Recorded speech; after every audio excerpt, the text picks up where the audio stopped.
যুক্তরাজ্যে শীঘ্রই একটি নতুন সরকারি অ্যাপ চালু হচ্ছে। এটি মোটর চালকরা ডিজিটাল ড্রাইভিং লাইসেন্স এবং অফিসিয়াল আইডি হিসাবে ব্যবহার করার সুযোগ পাবেন।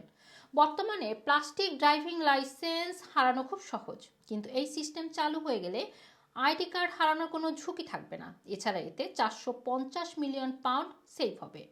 সরকারের ডিজিটাল প্রচেষ্টার অংশ হিসেবে নতুন স্মার্টফোন লাইসেন্স খুব শীঘ্রই চালু হতে যাচ্ছে। নতুন লাইসেন্সটি gov.uk অ্যাপ এবং ওয়ালেটের অংশ হবে। এখানে মানুষ তাদের নথি এবং লাইসেন্স, এমওটি ডেট সহ বেনিফিটের মতো গুরুত্বপূর্ণ ডিটেলস অ্যাক্সেস করতে পারবে। এমনকি এটি সুপারমার্কেট এবং ওয়েবসাইটগুলোতে আইডি এবং বয়স যাচাই করার জন্য ব্যবহার করা যেতে পারে। ব্রিটিশ সরকার 1 জানুয়ারিতে ডিজিটাল সংস্কারের কথা প্রকাশ করে বলেছিল যে এই পরিবর্তনগুলো এই বছরের শেষের দিকে কার্যকর করা হবে।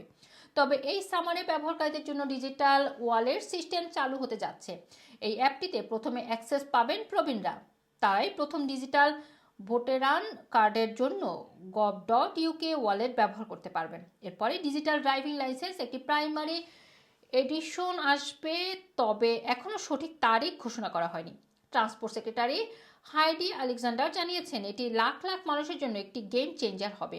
এর উদ্ভাবন জনগণের হাতে ক্ষমতা ফিরিয়ে আনবে এবং দৈনন্দিন যোগাযোগকে দ্রুত, সহজ এবং আরও নিরাপদ করে তুলবে।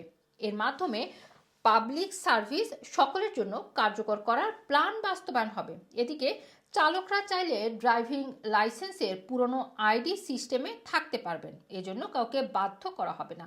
তবে এই ডিজিটাল সিস্টেম ব্যবহার করলে আপনার ড্রাইভিং লাইসেন্স যেমন হারিয়ে যাওয়ার ঝুঁকি থাকবে না, তেমনি খুব সহজেই অ্যাক্সেসযোগ্য হবে।